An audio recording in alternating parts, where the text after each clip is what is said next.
Bismillahirrahmanirrahim.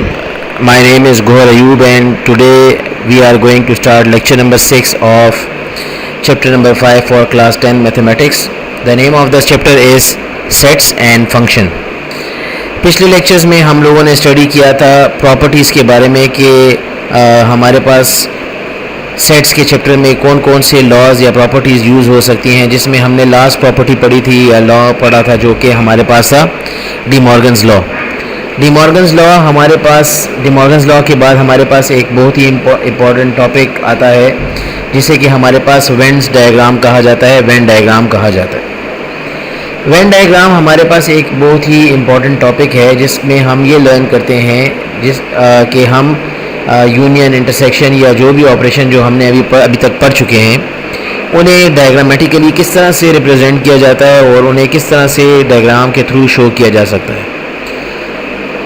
याद रखें dear students के हमारे पास जॉन वेन एक मैथमेटिशियन थे जिन्होंने सबसे पहले वेन डायग्राम का जो है कॉन्सेप्ट दिया था और उन्होंने वेन डायग्राम में यूनिवर्सल सेट को एक रेक्टेंगुलर बॉक्स, जैसा कि आपको यहाँ पे नज़र आ रहा होगा कि रेक्टेंगुलर बॉक्स एक उन्होंने शो किया था जिसे उन्होंने कहा था कि ये एक यूनिवर्सल सेट होगा और जो इसके ए एंड बी गिवन जितने भी सेट्स होंगे वो हम सर्कुलर फॉर्म में होंगे, सर्कल की फॉर्म में दिए गए होंगे। याद रखें कि यहाँ पर मैं एक और कॉन्सेप्ट भी आपको देता चलूँ कि हमारे पास अगर दो सेट्स उठाए जाएं तो उन दो सेट्स में हमारे पास तीन बातें हो सकती हैं। या तो उन दोनों सेट्स में कुछ भी कॉमन नहीं होगा, इट मीन्स कि अगर उनका इंटरसेक्शन फाइंड किया जाए तो वो एम्प्टी सेट होगा।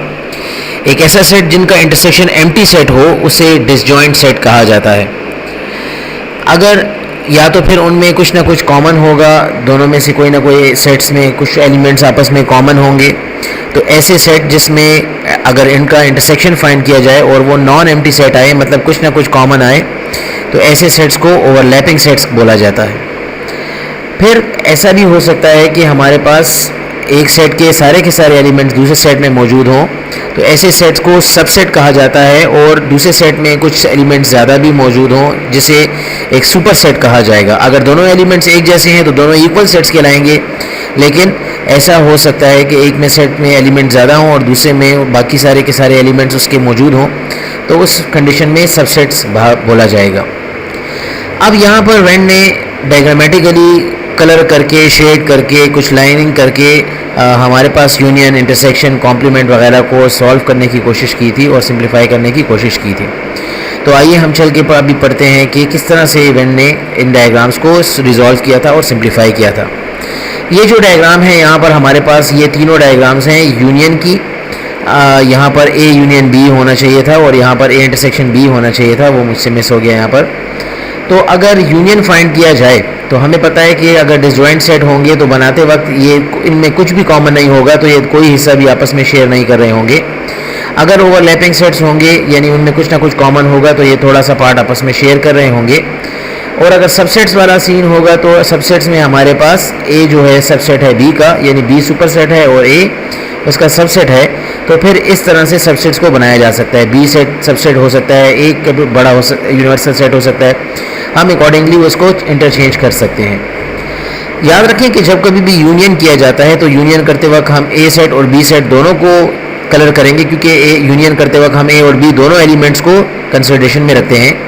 तो यहाँ पर आप लाइनिंग करके देख सकते, लाइनिंग नज़र आ रही होगी आपको कि ये लाइंस जो उसने हॉरिजॉन्टल लाइंस लगाई हुई हैं ये शो कर रही हैं कि ए के एलिमेंट्स भी और बी के एलिमेंट्स। तो यूनियन करते वक्त ये याद रखना है कि जब कभी भी यूनियन करेंगे तो यूनियन करते वक्त अगर हमारे पास सेट जिस जगह पर जिस एलिमेंट्स के ऊपर एक लाइन हो या दोनों लाइंस हों, यानी अगर कभी कभार हम यूनियन करते वक्त कुछ ऑपरेशंस होंगे जहाँ पर एक ऑपरेशन को हम वर्टिकल लाइन से और दूसरे हॉरिजॉन्टल लाइन से ऑपरेशन को रिप्रेजेंट करेंगे, तो जब कभी भी यूनियन का ऑप्शन आएगा, यूनियन किया जाएगा, तो यूनियन करते वक्त हमने ये कंसिडरेशन में रखना है कि हमारे पास अगर जो लाइन भी होगी, इवन के वर्टिकल लाइन हो या हॉरिजॉन्टल लाइन हो और या फिर उन दोनों को आपस में एक दूसरे का क्रॉस आ जाए, यानी बॉक्सेस बन जाएं, वहाँ पर बॉक्सेस बन जाएं, यानी दोनों लाइंस आपस में एक दूसरे को इंटरसेक्ट कर दें, यूनियन में सारे के सारे एलिमेंट्स को लिखा जाता है। अब यूनियन, क्योंकि यहाँ पर हम यूनियन कर रहे हैं और यूनियन ए और बी का चेक कर रहे हैं, तो जो भी एलिमेंट्स ए में लिखे होंगे और बी में लिखे होंगे वो दोनों हमारे आंसर होंगे। यहाँ पे कुछ पार्ट हमारा जो शेयर हो रहा है वो भी कलर होगा। पहले हम ए यूनियन बी जब करेंगे तो ए और बी दोनों कलर करेंगे, और जब यहाँ पर सबसेट वाला ऑप्शन होगा तो सबसेट वाली कंडीशन में भी हमारे पास ए एंड बी दोनों के एलिमेंट्स आंसर आएंगे। लेकिन जब हमारे पास इंटरसेक्शन किया जाएगा तो क्योंकि ए और बी में हमारे पास कोई भी इंटरसेक्टिंग पार्ट है ही नहीं, इंटरसेक्शन का पार्ट ही नहीं है, क्योंकि दोनों आपस में कॉमन ही कुछ नहीं है, तो जब ऐसी कंडीशन आएगी तो हमारे पास इंटरसेक्शन करते वक्त एम्प्टी सेट आंसर आएगा। कुछ भी लाइन हम आपको नज़र नहीं आ रही होगी, यहाँ पर इस एलिमेंट्स में कोई लाइन भी हमने नहीं शो की क्योंकि इसमें इंटरसेक्टिंग पार्ट ही नहीं है। जबकि ओवरलैपिंग सेट्स को अगर देखा जाए तो उसमें ये वाला पार्ट जो होता है, ये पार्ट जो हमें लाइंस के थ्रू पिंक लाइंस और पिंक शेडेड लाइंस आपको नज़र आ रही होंगी पिंक, यहाँ पर ये शेडेड जो है ये एरिया जो है ये हमारे पास इंटरसेक्टिंग एरिया है। यहाँ पर कॉमन एरिया एलिमेंट्स लिखे जाते हैं, तो ये हमारे पास शेड होगा और जो भी एलिमेंट्स यहाँ पर इन दोनों में कॉमन होंगे उन्हें आंसर कंसिडर किया जाएगा। फिर अगर हमारे पास कॉम्प्लीमेंट जब हमारे पास सबसेट्स की कंडीशन होगी तो आपको नज़र आ रहा होगा कि ए और बी में ए जो है वो कॉमन है, कॉमन पार्ट ए है इन दोनों का, यानी जब हम इंटरसेक्शन कर रहे होंगे तो सिर्फ ए वाले पार्ट को लाइन करेंगे तो ये हमारे पास इसका रिजल्ट होगा। इसी तरह जब कॉम्प्लीमेंट फाइंड किया जाता है तो याद रखें कि ए यूनिवर्सल डिफरेंस ए का मतलब ये है यूनिवर्सल में से ए को टर्मिनेट कर दें, यूनिवर्सल में से ए को ख़त्म कर दें। तो ए को छोड़कर यूनिवर्सल का सारा पार्ट जितना भी पार्ट होगा वो हम सारा कलर कर देंगे अगर ए कॉम्प्लीमेंट फाइंड कर रहे हैं। अगर बी कॉम्प्लीमेंट फाइंड कर रहे हैं तो फिर बी का एलिमेंट को, अगर बी कॉम्प्लीमेंट भी अगर यहाँ पर बी सेट भी होता तो बी के एलिमेंट्स को सारे छोड़कर बाकी सारे एलिमेंट्स को हम कलर कर देते तो वो हमारे पास बी कॉम्प्लीमेंट कहलाएगा। इसी तरह से हमारे पास कम्यूटेटिव लॉ है A union B is equal to B union A, हम वो भी इसके वेन डायग्राम के थ्रू प्रूफ कर सकते हैं, क्योंकि ए यूनियन बी करेंगे तो उसमें भी हमारे पास कलर शेडेड एरिया जो होगा यही होगा, और बी यूनियन ए करेंगे तो जो कि हॉरिजॉन्टल लाइन से यहाँ पर हमने वर्टिकल लाइन से किया है शो, वो भी हमारे पास वही आंसर शो करेगा। तो यहाँ से लाइंस आपको देखेंगे कि ये लाइंस और ये लाइंस दोनों एक ही जैसी लाइंस हैं, तो हमारे पास इससे ये प्रूव होगा कि यूनियन करते हुए कम्यूटेटिव लॉ को भी हम लोग वेन डायग्राम के थ्रू प्रूव कर सकते हैं। फिर इसी तरह इंटरसेक्शन का भी कम्यूटेटिव लॉ जो है उसे भी हम शो कर सकते हैं। अगर ये फॉर एग्जांपल हमने यहाँ पर एक कंडीशन ली है, जब हमारे पास ओवरलैपिंग सेट्स हों तो इंटरसेक्शन करते वक्त हमारे पास ये एलिमेंट आएंगे, और जब बी इंटरसेक्शन ए करेंगे तो वहाँ पर ये एलिमेंट आएंगे, तो हमारे पास ये वाले एलिमेंट्स आंसर आएंगे। लेकिन अगर हमारे पास ओवरलैपिंग सेट्स होते तो ओवरलैपिंग सेट्स लेते वक्त डिसजॉइंट सेट्स होते, तो डिसजॉइंट सेट्स के वक्त हमारे पास इंटरसेक्शन एम्प्टी सेट आएगा और इसका भी इंटरसेक्शन एम्प्टी सेट आएगा, तो वहाँ से भी हमारे पास एक ही जैसे आंसर्स उठाए जाएंगे या मिलेंगे हमें। इसी तरह डी मॉर्गन्स लॉ को भी हम प्रूव कर सकते हैं, और associative law, commutative law, distributive law, हर किस्म के लॉ को हम लोग वेन डायग्राम के थ्रू जो है वो सॉल्व कर सकते हैं। अब आप अगर नोटिस करें तो वेन डायग्राम को बनाते हुए हम इसको कुछ स्टेप्स में डिवाइड करेंगे कि कौन कौन से स्टेप्स में हम इसको चेंज कर सकते हैं। तो हम ये वेन डायग्राम की इस पार्ट को देख रहे हैं कि जो कि हमारे पास यहाँ पे है फिगर नंबर 1। यहाँ पर आप नोटिस करेंगे कि डी मॉर्गन्स लॉ में अगर for example A union B whole complement is equal to A complement intersection B complement होगा। यूनियन जब भी होगा, यूनियन का मतलब ये होगा कि आपने कंसिडरेशन में सिंगल लाइन है या डबल लाइन है या जो भी लाइन होंगी वो सब की सब लाइन्स, जहाँ जहाँ लाइन्स लगी होंगी वो सब कंसिडरेशन में रखा जाएगा। इंटरसेक्शन करते वक्त जिस पर डबल लाइन्स आएंगी वो सिर्फ हमारा आंसर कंसिडर होगा, क्योंकि इंटरसेक्शन का मतलब होता है कॉमन फाइंड करना। अब हमारे पास सबसे पहले क्या करेंगे, हम लोग हमारी राइट हैंड साइड को उठाएंगे जिसमें ए कॉम्प्लीमेंट को फाइंड करेंगे। तो ए कॉम्प्लीमेंट का मतलब ये है कि ए के एलिमेंट्स को छोड़ के बाकी सारे एलिमेंट्स को कलर कर देंगे, तो हमारे पास ये पूरा का पूरा एरिया शेडेड एरिया आ जाएगा। फिर उसके बाद सेकंड ऑप्शन है हमारे पास बी कॉम्प्लीमेंट, इट मीन्स के बी को छोड़ के सारा कलर कर देंगे, जो कि हमारे पास वर्टिकल लाइन से हम लोग शो कर देंगे। फिर उसके बाद अगर हम हम लोग A intersection B complement find करना चाह रहे हैं, ए इंटरसेक्शन बी कॉम्प्लीमेंट, तो आप नोटिस करेंगे कि इसमें और इसमें जो इंटरसेक्टिंग पार्ट है, यानी जिसपे दोनों लाइन्स, यानी यहाँ पर ए है और यहाँ पर ए कलर हुआ है, यहाँ पर बी कलर हुआ है, तो ये जब हम इन दोनों को एक दूसरे के ऊपर ओवरलैप करेंगे, हम दोनों इन सेट्स को ओवरलैप करेंगे, तो सिर्फ और सिर्फ ये यूनिवर्सल वाला सेट होगा ए और बी दोनों को छोड़कर, जिस पर लाइंस हॉरिजॉन्टल भी आ जाएंगी और वर्टिकल भी आ जाएंगी, और वो ये शक्ल इख्तियार करेगा, वो ये कंडीशन शक्ल इख्तियार करेगा। इसका मतलब ये हुआ कि सिर्फ जिस पर लाइंस क्रॉस में आई हुई हैं वो हमारा आंसर है, और बाकी हमने कंसिडरेशन में नहीं रखा आंसर। फिर उसके बाद अगर A union B whole complement, यहाँ पर अगर हम लोग ये मेंशन देखें तो A union B whole complement का मतलब होता है यूनिवर्सल में से ए यूनियन बी को निकाल दें, difference of universal set and A union B. तो जिसका भी A union B whole complement है तो यानी universal difference A union B, तो ए यूनियन बी यानी ए यूनियन बी पूरा का पूरा निकाल देंगे, छोड़ देंगे, अनकलर छोड़ देंगे और बाकी पूरा सेट कलर हो जाएगा।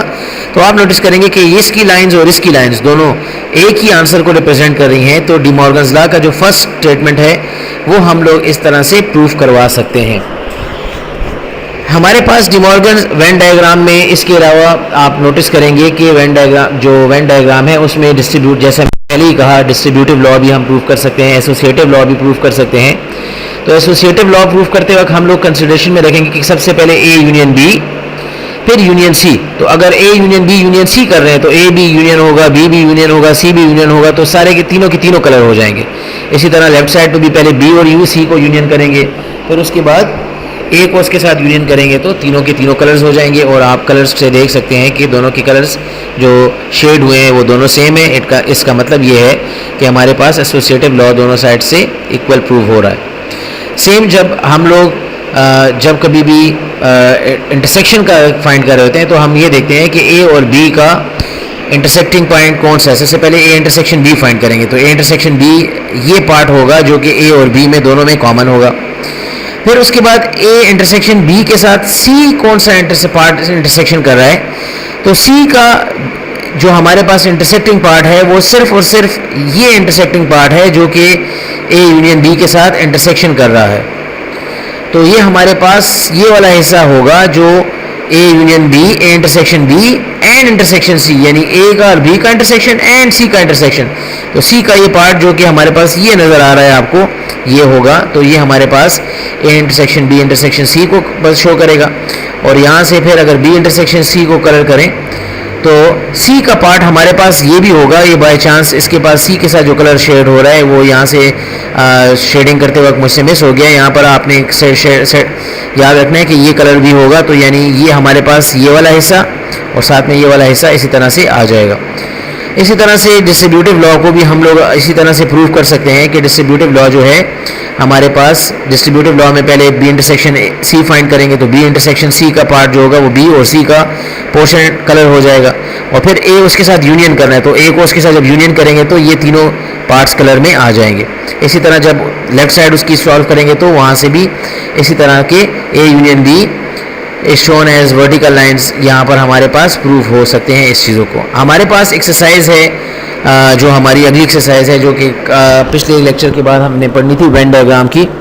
आपने क्या करना है कि वेन डायग्राम के सारे टॉपिक को कवर करना है। वहाँ से वेन डायग्राम के सारे क्वेश्चंस जितने भी हैं जिसमें कॉम्यूटेटिव लॉ होगा या एसोसिएटिव लॉ होगा या डिस्ट्रीब्यूटिव लॉ होगा, वेन डायग्राम होगी, उसको एज अ होमवर्क करना है और कोशिश करनी है कि उसको अलग अलग कलर से या अलग अलग लाइंस के थ्रू शेडिंग करें। एक ऑपरेशन को जो है आप लोग हॉरिजॉन्टल लाइन से शेड करें और दूसरे ऑपरेशन को जो है वो वर्टिकल लाइन से शेड करें ताकि आपको समझने में आसानी हो। आई होप कि आपको आज का लेक्चर समझ आया होगा। और इसके बावजूद भी अगर आपको कोई प्रॉब्लम हो तो आप हमसे कांटेक्ट कर सकते हैं, आप कमेंट हमें कर सकते हैं और आप हमसे स्कूल में भी कांटेक्ट कर सकते हैं। हम इंशाल्लाह आपसे ज़रूर रब्ता करेंगे। आज के लिए इस टॉपिक में इतना ही। Thank you very much. अस्सलाम वालेकुम।